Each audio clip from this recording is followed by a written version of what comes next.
안녕하세요. 오늘 귀한 특송 감사드립니다. 오늘 하나님의 말씀을 여러분에게 선포할 기회를 주신 주님께 영광을 돌리며 또한 감사드립니다. 오늘 우리가 함께 살펴볼 본문은 로마서 12장 1절부터 2절입니다. 이 말씀을 통해 우리가 정말 하나님의 자비를 경험했다면 참된 그리스도인의 삶이 무엇인지, 그리고 하나님께 합당한 예배가 어떠한 것인지 주님께서 우리에게 말씀해 주시기를 기도합니다. 오늘 말씀은 세 부분으로 나누어 살펴보겠습니다. 하나님의 긍휼, God's mercy, 영적 예배, spiritual worship, 성화, transformation입니다. 우리는 먼저 하나님의 긍휼부터 시작하겠습니다. 복음은 요약하면 예수 그리스도를 통해 우리와 같은 자격 없는 죄인들에게 베푸신 하나님의 긍휼, 은혜입니다. God's mercy upon undeserving sinners like you and me through Jesus Christ. 우리 죄 때문에 죽음과 형벌이 우리 대신으로 예수께 놓여졌고, 하나님은 우리 같은 죄인들에게 사랑과 긍휼을 나타내셨습니다. 우리는 그것을 위해 한 것도 받을 자격이 있는 것도 아니지만 하나님은 우리에게 긍휼을 베푸셨습니다. 그렇다면 긍휼이란 무엇입니까? 긍휼이란 우리가 누군가에게 잘못을 하고 벌이나 보복을 받아 마땅하지만 그 사람이 우리에게 자비를 베풀고 용서하며 자유롭게 놓아주는 것입니다. 로마서 3장 23절은 모든 사람이 죄를 범하였음에 하나님의 영광에 이르지 못하더니라고 말씀합니다. 이것은 모든 인류, 과거, 현재, 미래, 오늘 이 자리에 앉아 있는 우리 모두가 영원히 지옥에 가는 것이 마땅하는 뜻입니다. 그것이 공의가 이루어지는 것입니다. 그러나 하나님께서는 그 신실하신 사랑과 성실하심으로 아들을 세상에 보내셔서 우리의 죄와 형벌을 대신 지게 하셨습니다. 그리하여 우리가 자유롭게 되고 영생을 얻으며 하나님과 화평을 누릴 수 있게 하셨습니다. 이것이 바로 하나님의 긍휼입니다. 로마서 9장 16절에는 그런즉 원하는 자로 말미암음도 아니요 다른 박질하는 자로 말미암음도 아니요 오직 긍휼히 여기시는 하나님으로 말미암음이니라 라고 말씀합니다. 그리고 오늘 본문 바로 앞인 로마서 11장 32절에는 하나님이 모든 사람을 순종하지 아니하는 가운데 가두어 두심은 모든 사람에게 긍휼을 베풀려 하심이라 라고 말씀합니다. 여기서 모든 사람이란 유대인이나 이방인, 부자나 가난한 자, 미국인, 한국인, 아프리카인 어떤 사람이든 상관없다는 뜻입니다. 모든 사람이 하나님의 긍휼을 절대로 필요합니다. 그리고 이 긍휼은 회개하고 그리스도를 믿고 신뢰하는 모든 사람에게 열려 있습니다. 이것이 복음입니다. 우리와 같은 핑계할 수 없는 자격 없는 죄인들에게 베푸신 하나님의 긍휼하심. 이제 1절 말씀을 다시 읽어봅니다. 그러므로 형제들아, 내가 하나님의 모든 자비하심으로 너희를 권하노니 너의 몸을 하나님이 기뻐하신 거룩하신 산 제물로 드리라. 이는 너희가 드릴 영적 예배니라. 사도 바울은 로마서 1장에서 11장까지 예수 그리스도의 복음을 자세히 설명합니다. 그는 하나님의 긍휼을 탁월하게 풀어내고 설명합니다. 그리고 12장에서 그는 복음의 설명에서 이제 전환하여 그리스도인들이 복음에 어떻게 반응해야 하는지 권하고 간청합니다. 그는 이제 자신을 하나님께 드리라고 말합니다. 그것이 하나님께서 우리에게 행하신 일에 대한 합당한 반응이라는 것입니다. 여러분은 하나님의 긍휼을 경험하셨습니까? 하나님께서 여러분의 눈을 열어 여러분이 죄인임을, 그리스도 없이는 절망적임을, 그리고 하나님의 긍휼이 필요함을 보게 하셨습니까? 여러분은 진실로 회개하고 예수 그리스도를 믿고 신뢰했습니까? 거듭나셨습니까? 만약 그것이 아직 여러분의 삶에 일어나지 않았다면 오늘 본문의 나머지 말씀들은 여러분에게 불가능하게 느껴질지도 모릅니다. 사실 하나님의 긍휼을 먼저 경험하지 않고는 하나님께 자신을 드리는 것은 불가능하며 그럴 마음조차 들지 않을 것입니다. 예배와 그리스도인의 삶은 구주께서 우리에게 행하신 일 때문에 흘러 넘치는 감사의 반응입니다. 곧 우리 삶 가운데 베풀어 주신 그분의 크신 긍휼 때문입니다. 그분의 긍휼이야말로 우리가 그리스도인으로서 살고 자신을 드리게 하는 동기입니다. 저는 이 말씀을 준비하면서 제 삶 속에 임하신 하나님의 긍휼을 묵상했습니다. 저는 여전히 대학 시절과 젊은 시절을 기억합니다. 제 삶은 죄로 가득 차 있었지만 저는 자신을 죄인으로 여기지 않았습니다. 제 삶의 목적은 오직 제 즐거움과 부와 경제적 안정을 추구하는 것이었습니다. 그 당시에는 깨닫지 못했지만 제 제약된 행동들과 다른 사람들을 무시하는 태도로 인해 많은 사람들을 상처를 입혔습니다. 저는 오직 제 자신과 성공, 제가 원하는 것을 얻는 데만 관심이 있었습니다. 그러나 속으로는 항상 제가 착한 사람이라고 생각했습니다. 그러던 어느 날 여러 사건을 통해 우리 교회를 통해 복음이 제게 전해졌습니다. 말씀을 듣고 있을 때 제 안에서 무언가가 살아났습니다.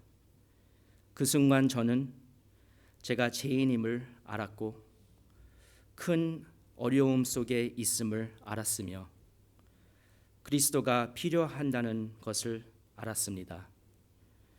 그날 정 목사님께서 예수 그리스도를 믿고 따르라는 초청을 하셨을 때 저는 예수님만이 제 유일한 소망임을 알았습니다. 저는 기독교 가정에서 자라지 않았기 때문에 그리스도를 따른다는 것이 구체적으로 무엇을 의미하는지 정확히는 몰랐습니다. 하지만 저는 제 옛삶을 뒤로하고 믿음으로 그리스도를 따라야 하는 것을 알았습니다. 해야 한다는 것을 알았습니다. 제 삶에는 하나님의 긍휼이 필요했습니다. 그렇지 않으면 저는 멸망할 수밖에 없었습니다. 그 후 제 삶을 그리스도께 드린 후 저는 제 죄가 용서받았는 것을 알고 진심으로 믿었습니다. 그리고 이제 저는 그분의 자녀가 되었습니다. 그 후 모든 것이 변했습니다.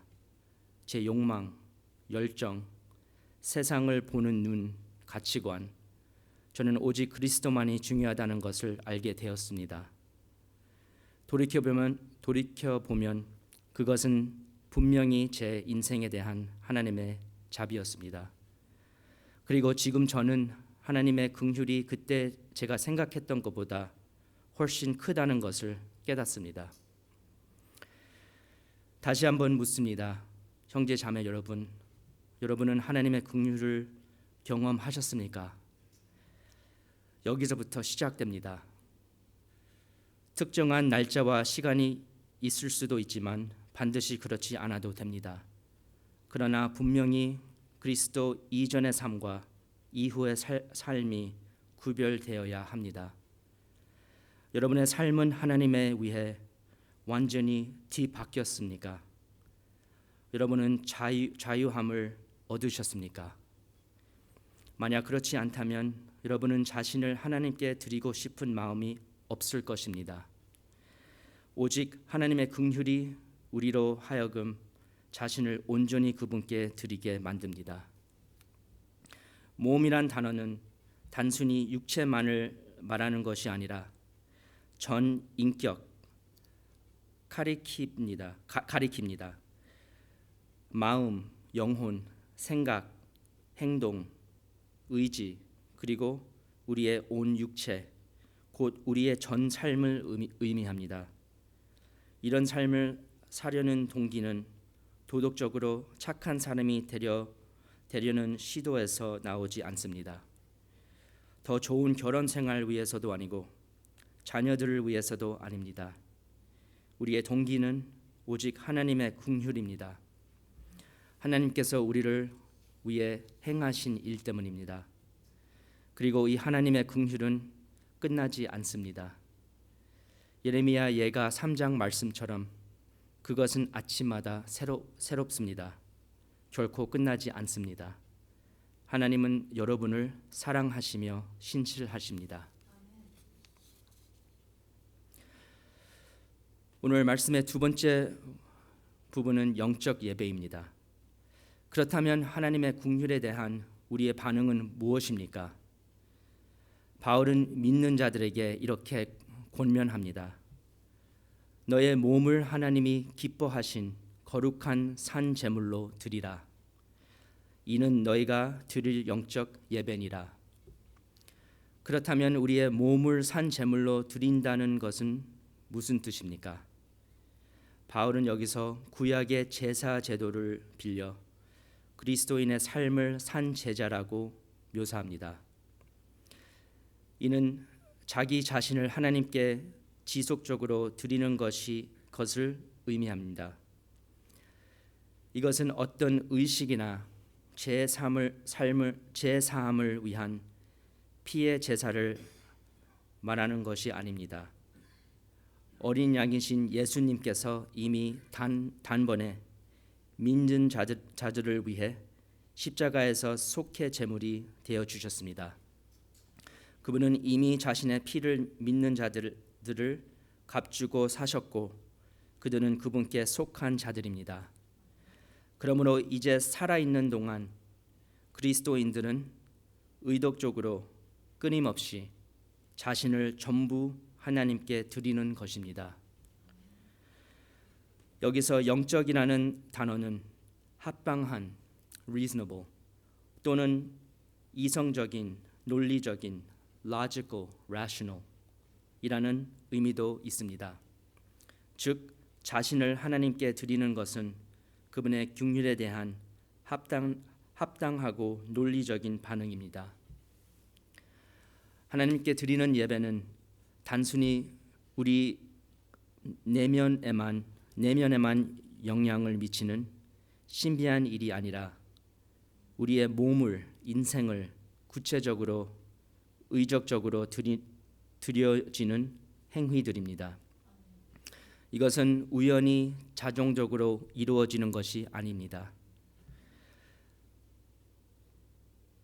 그리스도인이라면 반드시 의덕적이고 의식적으로 자기 몸을 하나님께 산 제물로 계속적으로 드려야 한다는 것입니다. 로마서 3장에서 바울은 인간의 죄악됨과 타락을 드러냅니다. 그는 구약을 인용하며 인간의 얼마나 부패했는지를 설명합니다.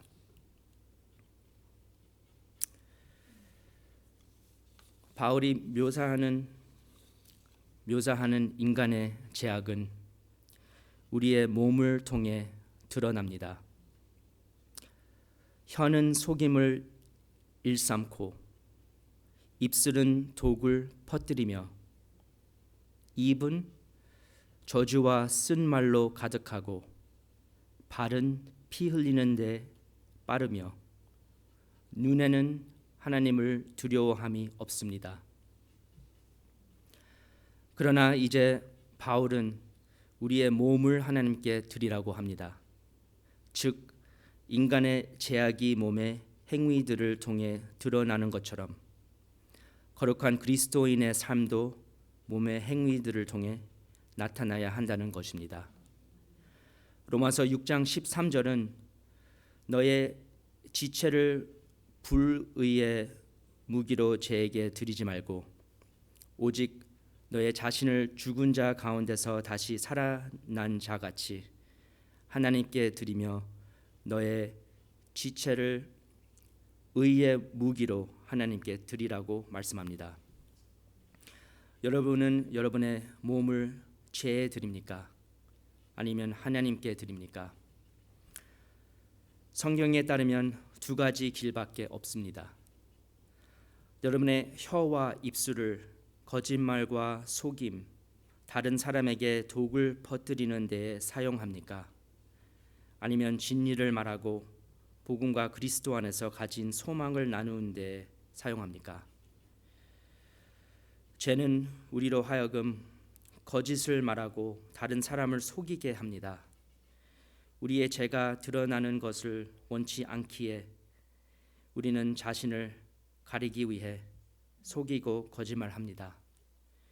때로는 우리가 다른 사람에게 유익한 조언을 한다고 생각할 수도 있지만 사실 그것은 진리가 아니고 결국 독을 퍼뜨리는 걸 수 있습니다.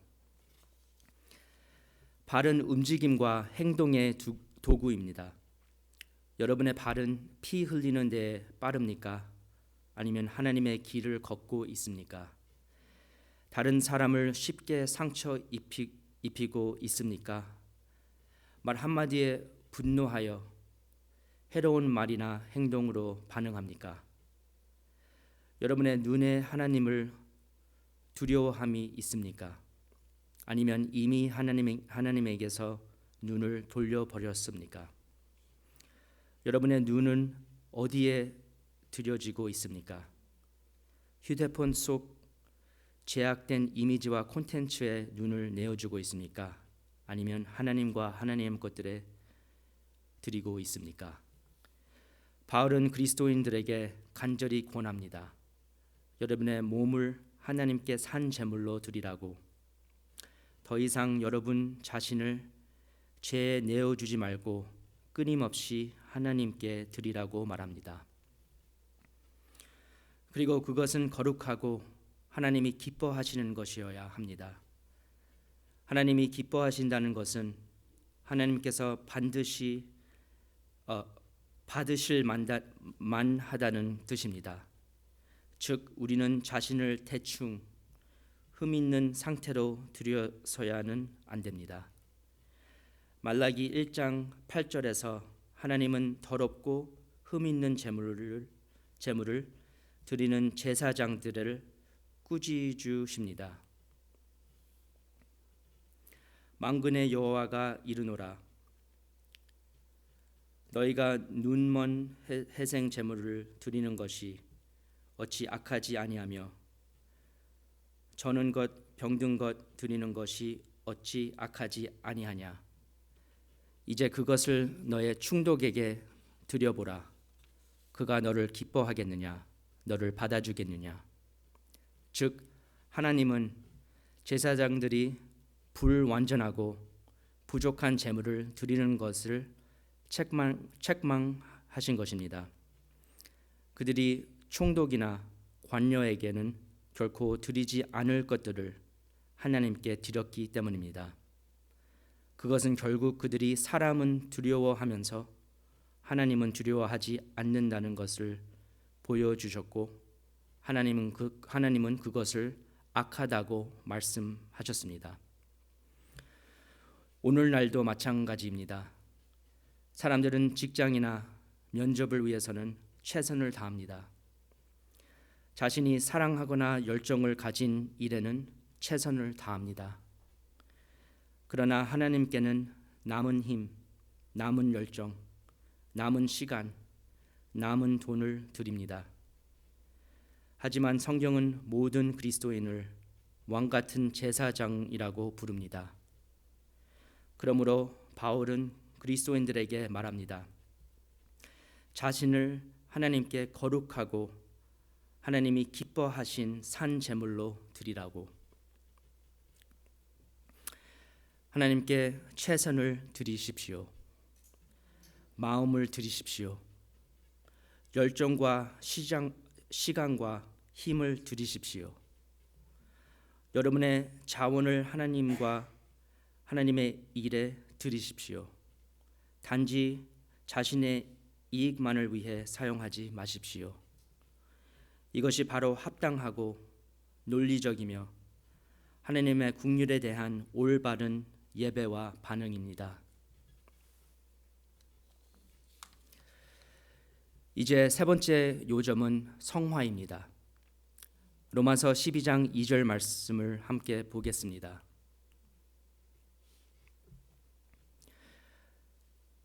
너희는 이 세대를 본받지 말고 오직 마음을 새롭게 함으로 변화를 받아 하나님의 선하시고 기뻐하시고 온전하신 뜻이 무엇인지 분별하도록 하라.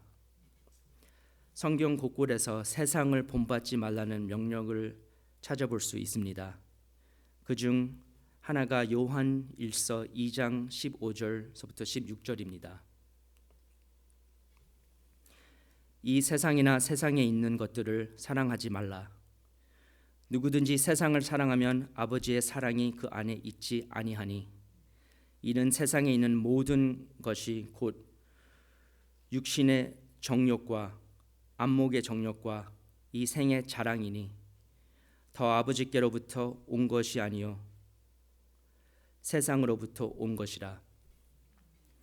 16절에서 사도 요한은 육신의 정욕과 안목의 정욕과 이생의 자랑이라는 표현을 사용하여 세상에 속한 것들을 설명합니다. 육신의 정욕은 갈라디아서 5장에 나오는 육체의 일과 연결됩니다. 바울은 육체의 일들이 성령의 소욕과 반대된다고 설명합니다.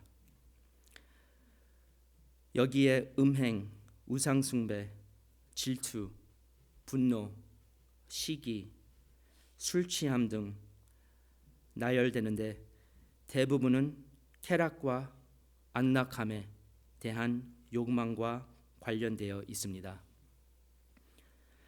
안목의 정욕은 물질적 소유, 세상의 매력, 다른 사람의 외모 등에 대한 제약된 욕망을 의미합니다. 큰 집이나 고급 시계에 대한 강한 욕망이 있습니까?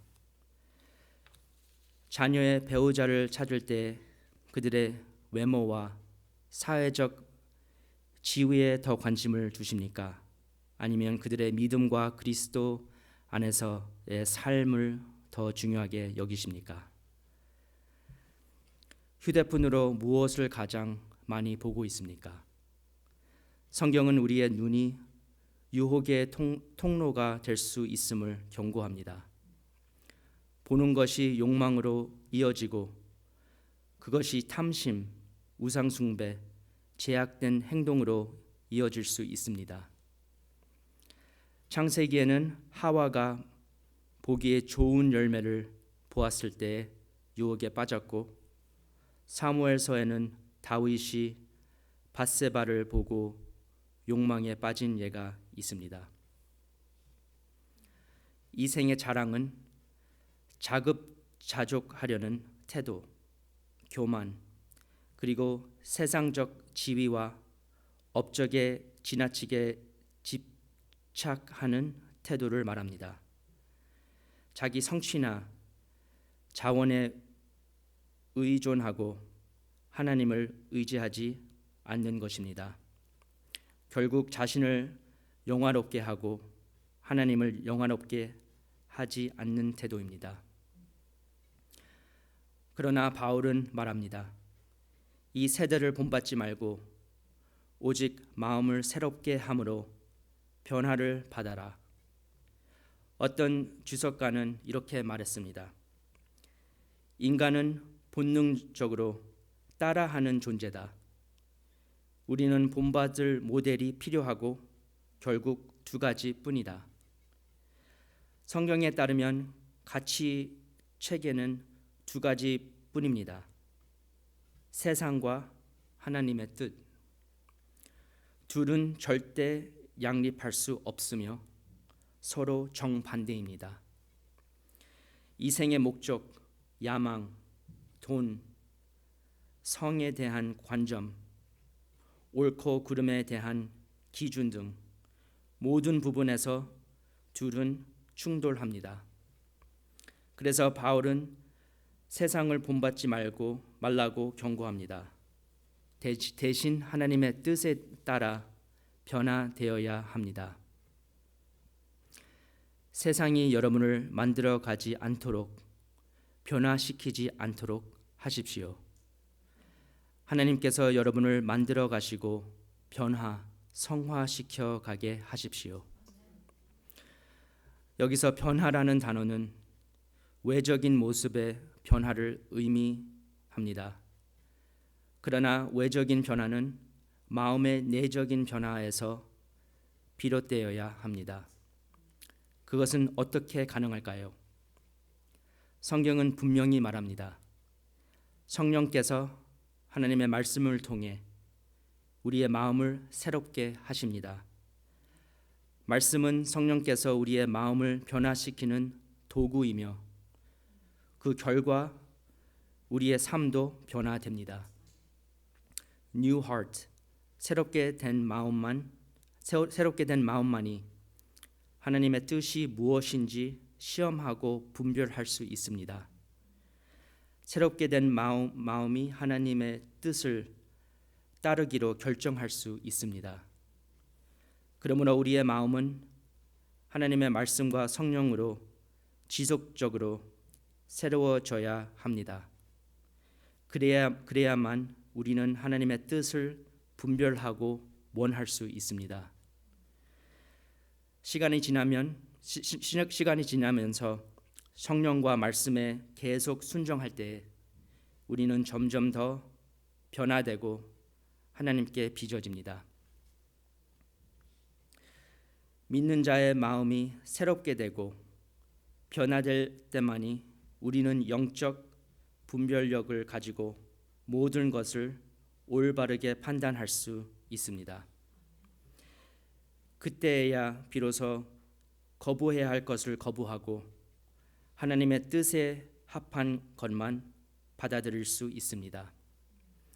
그때야 비로소 하나님의 선하시고 기뻐하시고 온전하신 뜻을 분별할 수 있습니다. 신약에서 시험하다라는 단어는 평가하다, 증명하다, 검증하다라는 의미로 자주 쓰입니다.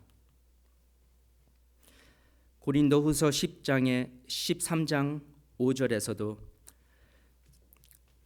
너희가 믿음 안에서 있는가 너의 자신을 시험하고 확증하라.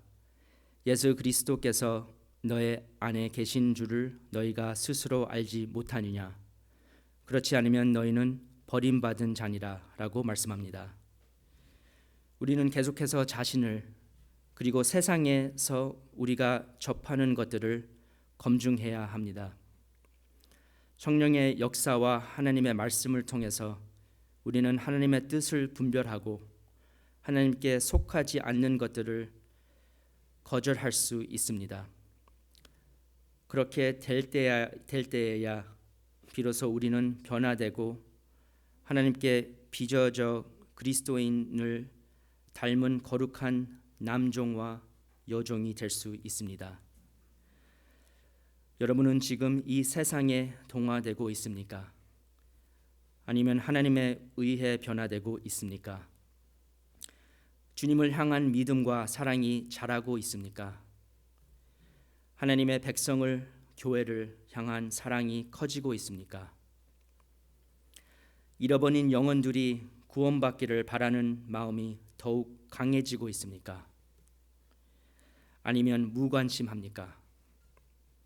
단지 자신의 안락함과 경제적 안정만을 생각하고 있습니까? 여러분은 여러분 자신의 작은 왕국의 왕입니까? 아니면 예수님을 여러분 삶의 왕으로 모시고 그분의 나라에 속해 있습니까? 오늘 이 자리에 있는 모든 그리스도인들에게 간절히 권면하고 격려하며 말씀을 마치고자 합니다.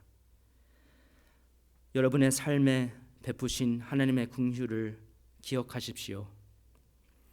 하나님께서 여러분을 위해 행하신 모든 일을 기억하십시오. 그리고 계속해서 여러분 자신 전부를 하나님께 드리며 최선의 것을 하나님께 드림으로 응답하십시오. 하나님은 형식적인 제사가 아니라 긍휼을 중심을 원하십니다. 하나님은 우리의 남은 것이 아니라 우리의 전부를 원하십니다. 존 맥카터 목사님의 말을 마지막으로 남기고 싶습니다. 그는 이렇게 말했습니다. 사도 바울은 이 강력하면서도 자비로운 권명에서 우리가 하나님으로부터 더 받아야 할 것이 아니라 우리가 하나님께 무엇을 드려야 하는지에 초점을 맞추고 있습니다. 생산적이고 만족스러운 그리스도인의 삶의 핵심은 더 많이 얻는 데에 있는 것이 아니라 전부를 드리는 데에 있습니다. 형제 자매 여러분, 우리가 교회를 통해 계속해서 성장하고 성숙해 나갈 때 이제는 단지 받는 데서 머무르지 않고 전부를, 인생을 드리는 자들이 되기를 기도합니다. 남은 것들을 드리지 말고 최선의 것을 하나님께 드립시다. 아기와 어린이 아이일 때 우리는 받고 먹여지고 넘어지면 일으킴을 받습니다. 실수하면 훈계를 받고 배우며 자랍니다. 그러나 우리가 성장하고 성숙할수록 아버지의 마음을 알아가기를 기도합니다. 우리의 최선을 드리고 우리의 마음을 드리고 우리의 전부를 하나님께 드리는 자들이 되기를 기도합니다. 그리고 오늘 이 자리에 아직 그리스도를 따르기로 결단하지 않는 분들이 계신다면 여러분의 삶을 주님께 다 드리기를 권명합니다. 여러분이 알든 모르든 예수는 여러분의 가장 큰 필요이십니다. 그분만이 여러분의 영혼이 공허함을 채울 수 있습니다. 그리스도 없이는 이 세상 모든 것이 헛된 것입니다. 오직 그분만이 여러분을 구원하시고 자유케 하실 수 있습니다. 하나님은 여러분이 값없이 긍휼을 선물로 받도록 모든 것을 주셨습니다. 자신의 아들까지 주셨습니다. 그러므로 우리의 삶을 하나님께 드리는 것은 결코 무거운 짐이 아니라 가장 큰 기쁨이며 하나님은 우리의 가장 큰 소망이십니다. 아직 기회가 있을 때 여러분의 삶을 주님께 맡기고 자신을 주님께 드리시기를 바랍니다. 기도합시다. 하늘에 계신 아버지, 저의 삶에 크신 자비를 베푸시어